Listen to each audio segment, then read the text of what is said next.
Ubagrakhor Agulibo, Kaham Nozaneti, Idarin Harmonti, Nigom Amsayo, Kai Thamsidok, Skim Yagun Harka, Pro Nigom Water Boat Smart City, Kataway, Ongoshantona Lukurok, Dorakisar Nanai, Halon Nai, Tamji Tam Nong Wat by Kobza, Botopokur Kalitilla Amsayo, Tini Jungjal, Tugomani, Naharmonti, Katal, Tini Tanki, Shramzamuni Taganaika, Mayor Depot Mozumdar, Buskan, Kalsa, Kaksan Yagulono, all Skim, Jangzangai, Hanibe, Amsani Kavanguk, Nukuni Borogno, Tei Kaham Madangai, Tei, Hamkring Nishaka, Hawk Chisini Ruzak Rang Subai Obahage Katal, Nangzanai Tini Shep, Samzaki Tongo, Ubagrakhor Aulini, Krenker Amsayo Tini, Junzal, Tabuk Tongo, Abono, Sugamarani Bagino, Purunigom, Water Boat, Smart City, Project Kataway Shaman Kaitongo.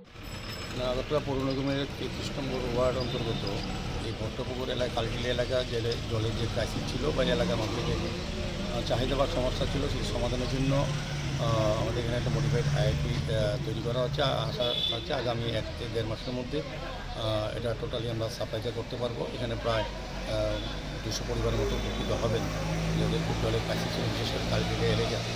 এই সাহসগুলোর মধ্যে আরও ৪টি modified IIP তৈরি হচ্ছে যাতে এই এলাকার যে মানুষের যে সমস্যা পানীয় জলের, বিশুদ্ধ পানীয় জলের, সেটা পূরণ করা সম্ভব হবে।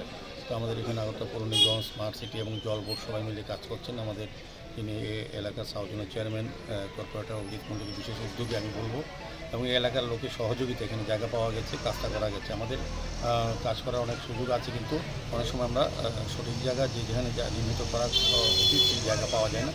সেক্ষেত্রে এলাকাবাসী এবং কর্পোরেটর সহ তবে আমাদের রেজিস্ট্রেশন কমিশনার সাহেব সেই জোনালের আমাদের আধিকারিকরা, আমাদের এক্সিকিউটিভ ইঞ্জিনিয়াররা আছেন, জল বোর্ডের আধিকারিকরা আছেন।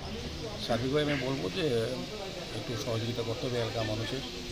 আগামী ১.৫ মাসের মধ্যে এই এলাকা, বিশেষ করে কালকিলি এলাকার জলের ক্রাইসিসটা মেটানো যাবে। এভাবে সারা শহরের, আগরতলা শহরে যে পানীয় জলের যে সমস্যা, সেগুলি আমরা প্রায় ৪৭টা আইআইপি আমরা প্রজেক্ট করেছি, জল বোর্ড এবং আগরতলা পৌর নিগম মিলে। আমার মনে হয় আস্তে আস্তে এই সপ্তাহে আমরা এটা ওভারকাম করতে পারবো। প্রজেক্ট কস্ট কত ছিল? এটা ১৭ কোটি টাকার উপর ব্যয় করা হচ্ছে। তো এইভাবেই সারা আগরতলাকে পানীয় জল সমস্যা মেটানোর জন্য বিভিন্ন পরিকল্পনা আমাদের সরকার, স্মার্ট সিটি, আমাদের পৌর নিগম এবং জল বোর্ড বিশেষ করে আমি বলবো উদ্যোগ গ্রহণ করেছে। একটু ধৈর্য ধরতে হবে, যে কাজগুলি এতদিন করা সম্ভব হয়নি, এখন আস্তে আস্তে কাজগুলি করার সুযোগ হয়েছে এবং আমরা চেষ্টা করছি।